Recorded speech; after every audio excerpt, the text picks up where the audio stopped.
우리에게 주신 하나님의 말씀 마태복음 7장 1절부터 6절까지 우리 함께 봉독합니다.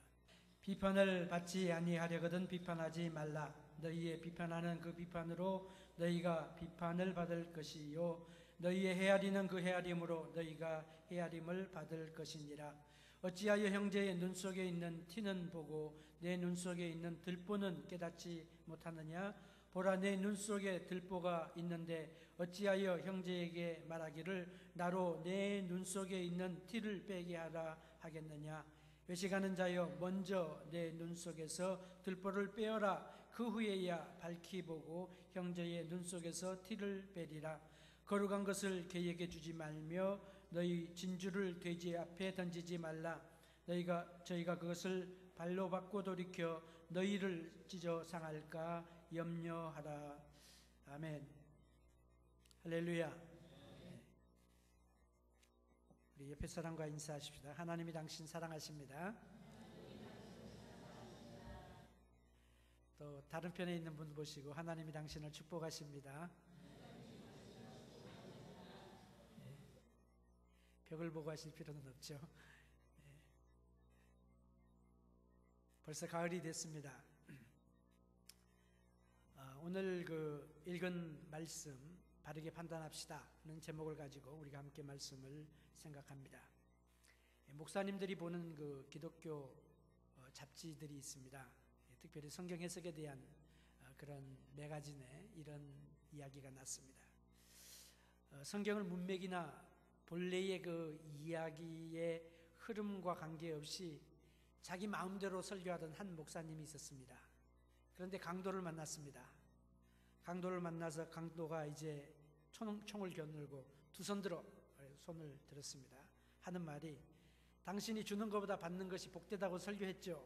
그리고 당신 거 내놓으라 그러고 돈을 뺏어갔습니다. 그랬더니 그 목사님이 하시는 말씀이 그것은 문맥과 맞지 않습니다 라고 이야기를 했답니다. 자기는 문맥과 관계없이 자기 마음대로 설교하다가 강도에게 당해보니까 그런 이야기를 하게 된 것이죠. 성경 해석할 때 가장 중요한 열쇠 중에 하나가 그 문맥입니다. 흐름입니다. 그래서 본문 속에서 앞에 있는 뒤에 있는 내용과 흐름 속에서 말씀을 해석하는 것이 참 필요합니다. 만약에 그렇지 아니하고 내 마음대로 성경을 해석하려고 하면 우리는 성경을 인용해 가지고 거의 모든 것, 이 세상의 모든 이야기들을 우리가 짜맞춰 가지고 말을 할 수가 있습니다. 그래서 이단이 나오게 되는 것입니다. 문맥을 무시한 성경 해석이 위험하다.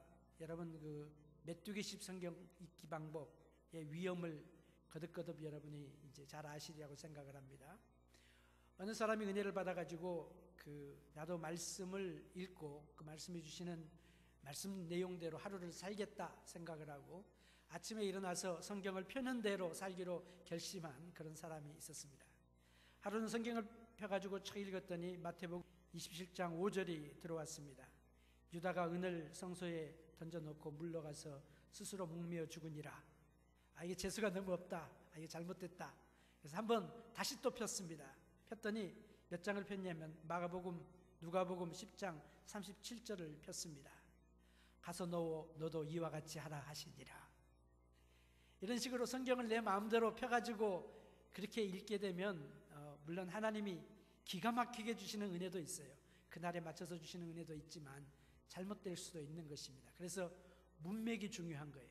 어떻게 흘러가고 어떤 배경 속에서 이 말씀이 말씀하고 있는가를 우리가 찾아서 기억해야 되는 것입니다.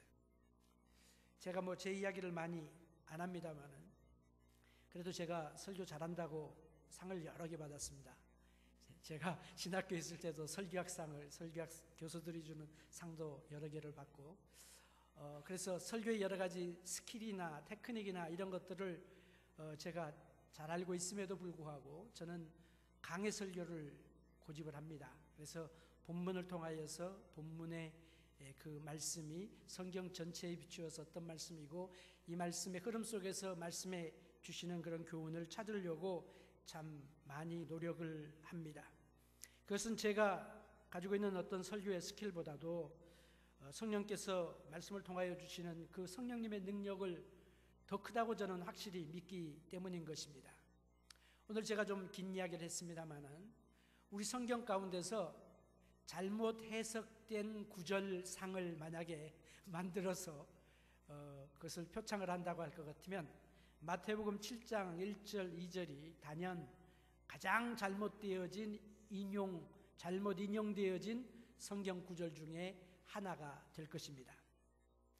특별히 믿지 않은 사람들, 예수 믿지 않은 사람들은 자기의 잘못을 지적받을 때에 성경에 보면 비판하지 말라 그러지 않느냐라고 이야기를 합니다.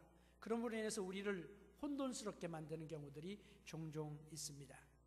오늘 성경에 보니까 비판하지 말라 그랬는데 정말로 우리가 비판하지 말아야 됩니까? 아니면 비판을 해도 되는 것입니까? 아니면 어디까지 해야 되는 것입니까에 대하여 우리는 늘 혼동 속에 있습니다. 자, 오늘 본문 말씀을 한마디로 문맥을 통하여서 이렇게 요약을 해보면 주님이 하시는 말씀은 비판하지 하지 말라는 말씀은 판단을 하되 바르게 판단하라는 주님의 말씀으로 우리가 요약할 수 있습니다. 자, 그러면 어떻게 해야 바르게 판단할 수 있습니까? 바르게 판단하는 것은 무슨 의미입니까? 주님께서 먼저 말씀하신 첫 번째 중요한 포인트는 말씀은 무조건 이 말씀 비판을 위하여 비판하지 말라는 것입니다. 비판하기 위하여 비판하지 말라. 상대방을 책잡기 위하여 비판하지 말라. 오늘 우리 성경에는 비판이라고 하는 말로 썼습니다. 그래서 비판이란 말이 좀 강한 어조가 있습니다. 그런데 본래 성경의 원어의 의미는 판단하지 말라는 말입니다. 저지하지 말라는 말이에요. 그래서 이 말씀을 갖다가 극단적으로 사람들이 취하여서 아무도 판단해서는 안 된다, 판단은 절대로 해서는 안 된다는 그런 생각을 사람들이 간혹 하게 됩니다. 그런데 이런 주장은 현대의 정신과 굉장히 잘 부합이 됩니다. 오늘 우리가 살고 있는 이 시대 현대인들은 우리가 판단해서는 안 된다라고 이야기를 합니다. 판단하고 비판하는 것은 무조건 잘못이다라고 생각을 합니다. 그래서 판단받는 거 굉장히 싫어합니다. 비판받는 거 싫어합니다. 그래서 네가 뭔데 나를 비판하느냐, 내가 뭔데 나를 판단하느냐, 그런 대화들, 대꾸들을 우리는 간혹 듣고 또 하곤 하는 것입니다. 오늘 우리가 살고 있는 현대의 가장 큰 흐름을 보고 포스트 모더니즘이라고 이야기를 합니다. 후근대주의라는 말인데 이 말은 이렇습니다. 무조건 모든 것을 다 받아들이는 것입니다. 나도 옳고 너도 옳고, 나도 옳고 너도 옳으니까 서로 자기가 옳은 대로 살자. 그리고 간섭하지 말라, 말하지 말라, 평가하지 말라. 이런 것이 세상의 흐름인 것입니다. 모든 것이 다 진리고 다 필요하다는 주장입니다. 그래서 조화와 타협의 시대입니다.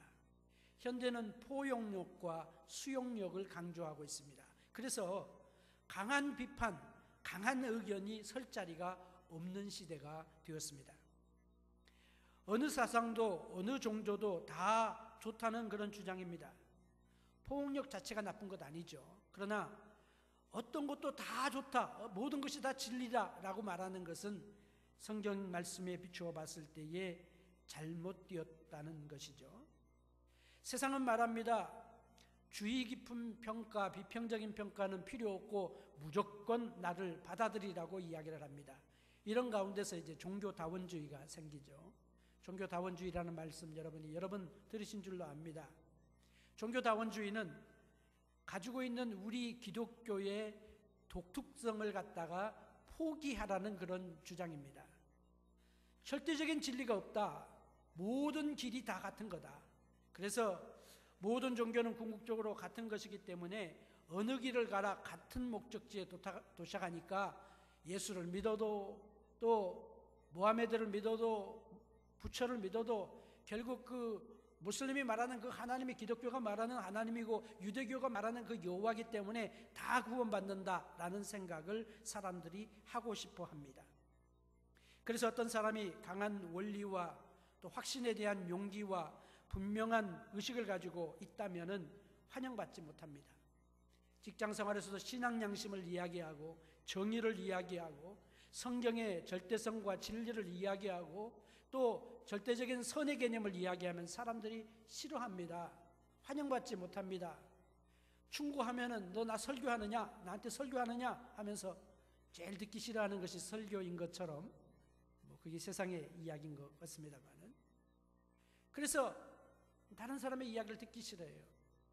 거짓말을 밥 먹듯이 하고 말을 자주 바꾸고 여러 가지 삶의 결함과 문제가 있다고 할지라도 사람들의 여론을 보면서 기회를 잘 타면 정치를 잘할 수 있는 그런 시대 속에 우리가 살아가고 있는 것입니다.